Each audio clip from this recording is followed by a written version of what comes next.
PK52, the Saturday morning meeting. All right, in the next couple of weeks, we're going to talk about the 2018 all-new Camry.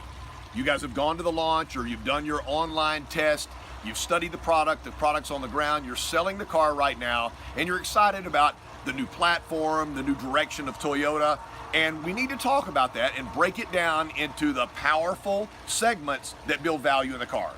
But this week, we're going to dedicate on the remaining 2017 Camrys still on the ground. Listen, this is where your money is if you think about it. Volume, client retention.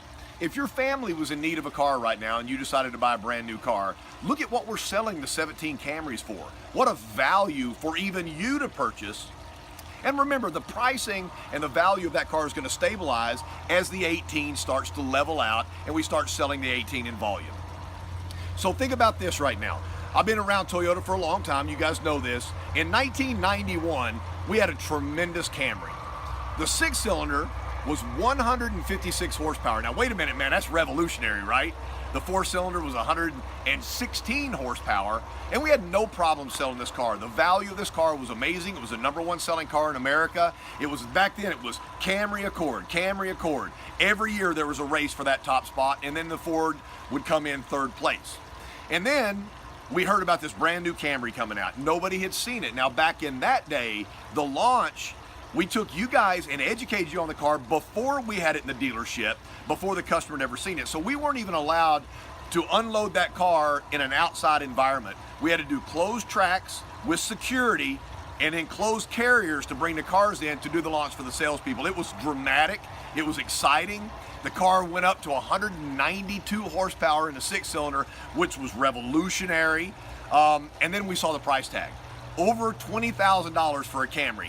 XLE V6 was giant money. And we actually said, wow, I don't know that we have a buyer that will buy a Camry for that much money. That year, that car became the #1 selling Camry for us, the most expensive car. However, the 1991 Camry that was still in stock was our volume piece. The customers would come in, even though the 92 was phenomenal looking and revolutionary, they would look at the car and go, I don't know, that doesn't do it for me. That's not what I'm used to.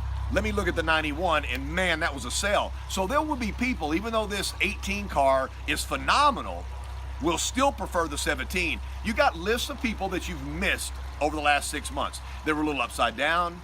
The payment was a little high for them. If you've kept that list, it's time for an email blast, because we've got 17s remaining, and these are great values for the customer.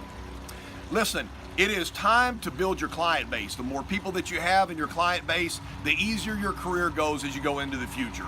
So one thing I want to do is I want to break down over the next couple of weeks the special things about the new 2018 Camry.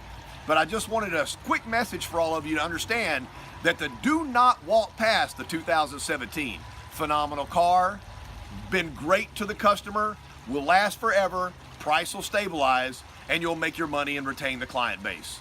Over the next few weeks, the all-new 2018 Camry broken down into ways to hold value. This is PK52, the Saturday morning meeting.